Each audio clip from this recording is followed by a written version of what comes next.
തൃശൂർ പാവറട്ടി പള്ളിപ്പെരുന്നാൾ വെടിക്കെട്ടിന് അനുമതി നിരസിച്ചു. അഡീഷണൽ ജില്ലാ മജിസ്ട്രേറ്റിന്റേതാണ് ഉത്തരവ്. MS ലിഷോയ് ചേരുന്നുണ്ട് കൂടുതൽ വിവരങ്ങളുമായി. ലിഷോയ്, എന്തൊക്കെ കാരണങ്ങൾ ചൂണ്ടിക്കാട്ടിയാണ് ഈ അനുമതി നിഷേധിച്ചത്? എക്സ്പ്ലോസീവ് ആക്ട് 1884 6C(1) വകുപ്പ് C പ്രകാരമാണ്, ആക്ട് പ്രകാരമാണ് ഈ അനുമതി നിഷേധിച്ചിരിക്കുന്നത്.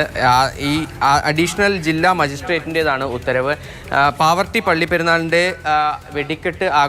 വെടിക്കെട്ടിൻ്റെ ഭാഗമായി മെയ് മാസം 9, 10, 11, 18 തീയതികളിൽ വെടിക്കെട്ട് നടത്താൻ അനുമതി നൽകണം എന്നായിരുന്നു ആവശ്യം. എന്നാൽ ഈ ആവശ്യം അംഗീകരിച്ചില്ല. അവിടെ വേണ്ടത്ര സുരക്ഷാ ക്രമീകരണങ്ങൾ ഒരുക്കുന്നതിനും പെസോയുടെ വെടിക്കെട്ട് നിയന്ത്രണങ്ങൾ പാലിക്കുന്നതിനും കഴിയാത്ത ഒരു സാഹചര്യമാണ് ഉള്ളത് എന്ന് ചൂണ്ടിക്കാണിച്ചുകൊണ്ടാണ് ഇത്തരത്തിൽ അനുമതി ഇപ്പോൾ നിഷേധിച്ചിരിക്കുന്നത്.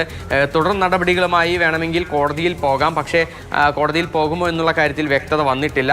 മുൻ വർഷങ്ങളിലും സമാനമായ രീതിയിൽ പാവർട്ടി വെടിക്കെട്ടിന് അനുമതി നിഷേധിക്കുകയാണ് ഉണ്ടായത്. അന്ന് പക്ഷേ പാവർട്ടി പള്ളിയിൽ നിന്ന് കോടതിയിലേക്ക് പോവുകയോ ഈ വെടിക്കെട്ട് നടത്തുന്നതിന് വേണ്ടി നടപടികൾ സ്വീകരിക്കുകയോ ചെയ്തിരുന്നില്ല.